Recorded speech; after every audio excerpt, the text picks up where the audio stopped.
السلام علیکم ورحمۃ اللہ وبرکاتہ۔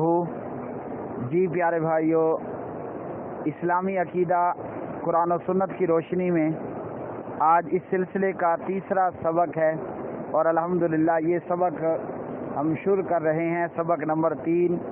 میں موجود ہوں اللہ کے پیارے نبی محمد الرسول اللہ صلی اللہ علیہ وسلم کی مسجد نبوی کے اندر نماز عصر کے بعد۔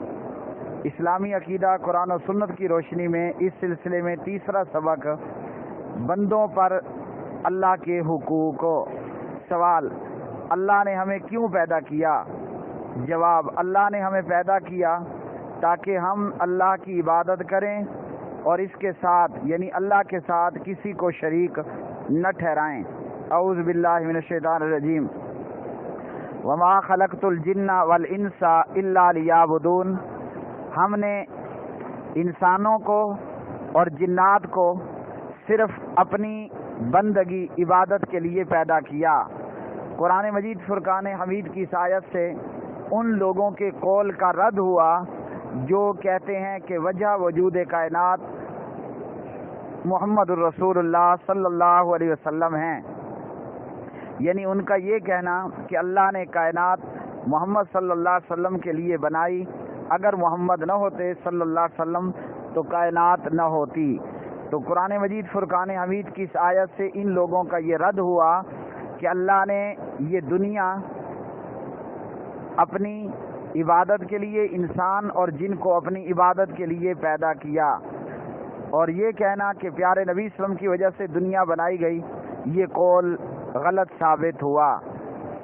فرمان نبوی صلی اللہ علیہ وسلم ہے: حق اللہ علی العباد ان یعبدوہ ولا یشرکوا بہ شیئا۔ بخاری مسلم۔ اللہ کا بندوں پر یہ حق ہے کہ بندے اللہ کی عبادت کریں اور اللہ کے ساتھ کسی کو بھی شریک نہ ٹھہرائیں۔ حقوق اللہ میں سے سب سے پہلا حق کہ بندے اللہ کی عبادت کریں اور اللہ کی عبادت کے اندر کسی کو بھی اللہ کا شریک نہ ٹھہرائیں، چاہے وہ دعا ہو، نماز ہو، روزہ ہو، حج ہو، زکوٰۃ ہو، کوئی بھی عبادت کی شکل ہے، عبادت کی کسی شکل میں، کسی جز کے اندر، کسی حصے میں اللہ کا شریک نہ ٹھہرایا جائے۔ سوال نمبر 2، عبادت کسے کہتے ہیں؟ عبادت ہر اس گفتار و کردار کا نام ہے، ہر اس قول، ہر اس عمل کا نام ہے جسے اللہ رب العالمین پسند کرتا ہے، مثلا دعا، نماز، قیام، رکوع، سجدہ، خشوع وغیرہ، ڈر یعنی۔ فرمان باری تعالی ہے: قل ان صلاتی و نسکی و محیای و مماتی للہ رب العالمین۔ کہہ دیجئے میری نماز، میرے تمام اعمال، تمام مراسم عبودیت، میرا جینا، میرا مرنا، سب کچھ اللہ رب العالمین کے لیے ہے۔ حدیث قدسی ہے، پیارے نبی صلی اللہ علیہ وسلم فرماتے ہیں: ما تقرب الی عبدی بشیء احب الی مما افترضتہ علیہ۔ صحیح البخاری۔ میری قربت کے لیے بندہ جو بھی اعمال کرتا ہے ان میں سے فرائض مجھے زیادہ پسند ہیں، یعنی بندہ فرض عبادات کر کے، چاہے وہ نماز، روزہ ہے، حج، زکوٰۃ ہے، کوئی بھی فرضی عبادت ہے، جب بندہ فرضی عبادت کرتا ہے تو اللہ سبحانہ و تعالیٰ کو یہ بات بہت زیادہ پسند ہوتی ہے، یعنی فرائض کی پابندی کرنا۔ سوال نمبر 3، عبادت کی قسمیں کیا کیا ہیں؟ جواب: عبادت کی بہت سی قسمیں ہیں، جیسے دعا، خشیت، اللہ کا ڈر، توکل، سجدہ، طواف، قسم اور اسی طرح حکم ماننا۔ سوال نمبر 4، ہم اللہ کی عبادت کیسے کریں؟ جواب: جیسا کہ اللہ اور اس کے رسول نے ہمیں حکم دیا ہے۔ فرمان باری تعالی ہے: یا ایھا الذین آمنوا اطیعوا اللہ واطیعوا الرسول ولا تبطلوا اعمالکم۔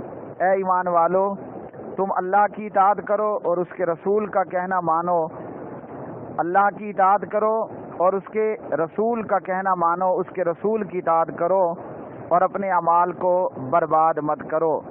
حدیث نبوی صلی اللہ علیہ وسلم ہے: من عمل عملا لیس علیہ امرنا فہو رد۔ صحیح مسلم۔ کسی نے ایسا کام کیا جس کا ہم نے حکم نہیں دیا وہ مردود ہے، یعنی وہ مقبول نہیں ہوگا۔ سوال نمبر 5، کیا ہمیں رحمت الہی کی امید اور اس کے عذاب سے ڈرتے ہوئے عبادت کرنی چاہیے؟ یعنی اللہ سے طمع، اللہ سے امید رکھنا اور اللہ کی عبادت کرنا، اور اللہ کا ڈر رکھنا اور اللہ کی عبادت کرنا۔ جی ہاں، ہمیں اللہ کی عبادت، اللہ سے امید طمع رکھتے ہوئے اور اللہ کا ڈر رکھتے ہوئے اس کی عبادت کرنی چاہیے۔ فرمان باری تعالیٰ ہے وَادْعُوهُ خَوْفًا وَطَمَعًا، اپنے پروردگار کو خوف، طمع اور لالچ کے ساتھ پکارو۔ فرمان نبی صلی اللہ علیہ وسلم ہے اسأل اللہ الجنت واعوذ بہ من النار، ابو داود، میں اللہ سے جنت کا سوال کرتا ہوں اور جہنم سے اللہ کی پناہ چاہتا ہوں۔ سوال نمبر 6، عبادت میں احسان کا کیا مفہوم ہے؟ جواب، عبادت میں اللہ کی نگہداشت اور مراقبے کو احسان سے تعبیر کیا گیا ہے۔ فرمان باری تعالیٰ ہے الذی یراک حین تقوم وتقلبک فی الساجدین، وہ تمہیں اس وقت دیکھ رہا ہوتا ہے جب تم اٹھتے ہو اور سجدہ گزار لوگوں میں تمہاری حرکت و نقل و حرکت پر نگاہ رکھتا ہے۔ فرمان نبی صلی اللہ علیہ وسلم ہے الاحسان ان تعبد اللہ کأنک تراہ فإن لم تکن تراہ فإنہ یراک، صحیح مسلم۔ احسان یہ ہے کہ تم اللہ کی عبادت اس انداز پر کرو کہ تم پروردگار کو دیکھ رہے ہو، اگر یہ نہیں تو تمہارا پروردگار تمہیں دیکھ رہا ہے۔ سوال نمبر 7، اللہ اور اس کے رسول کے حقوق کے بعد سب سے بڑا حق کس کا ہے؟ اللہ رسول کے حقوق کے بعد سب سے بڑا حق والدین کا ہے۔ فرمان باری تعالیٰ ہے وَقَضَىٰ رَبُّكَ أَلَّا تَعْبُدُوا إِلَّا إِيَّاهُ وَبِالْوَالِدَيْنِ إِحْسَانًا إِمَّا يَبْلُغَنَّ عِندَكَ الْكِبَرَ أَحَدُهُمَا أَوْ كِلَاهُمَا فَلَا تَقُل لَّهُمَا أُفٍّ وَلَا تَنْهَرْهُمَا وَقُل لَّهُمَا قَوْلًا كَرِيمًا، تیرے پروردگار نے فیصلہ کر دیا کہ تم لوگ کسی کی بھی عبادت نہ کرو، یعنی اللہ کے سوا کسی کی بھی عبادت نہ کرو مگر صرف اللہ ہی کی۔ والدین کے ساتھ نیک سلوک کرو، اگر تمہارے پاس تمہارے والدین میں سے دونوں یا کوئی ایک بوڑھے ہو کر رہیں تو اپنے والدین کو اف تک نہ کہو، انہیں جھڑکو مت اور انہیں جھڑک کر جواب مت دو، بلکہ احترام سے بات کرو۔ حدیث نبی صلی اللہ علیہ وسلم ہے، ابو ہریرہ رضی اللہ عنہ راوی، آپ علیہ الصلوۃ والسلام سے ایک شخص نے کہا اور آپ صلی اللہ علیہ وسلم کے پاس آ کر پوچھتا ہے کہ اللہ کے رسول، میرے حسن سلوک کا لوگوں میں سب سے زیادہ حقدار کون ہے؟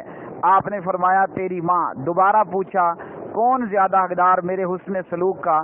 آپ نے فرمایا تیری ماں۔ تیسری مرتبہ پوچھا، آپ نے فرمایا تیری ماں۔ چوتھی مرتبہ پوچھا تو فرمایا تیرا باپ۔ تو یہ تیسرا سبق اسلامی عقیدہ قرآن و سنت کی روشنی میں مسجد نبی صلی اللہ علیہ وسلم میں بیٹھ کر مکمل ہوا۔ اللہ سبحانہ و تعالی عمل کرنے اور اس کام کو مزید آگے پائے تکمیل تک پہنچانے کی توفیق عطا فرمائے۔ ھذا ما عندی واللہ تعالی اعلم بالصواب۔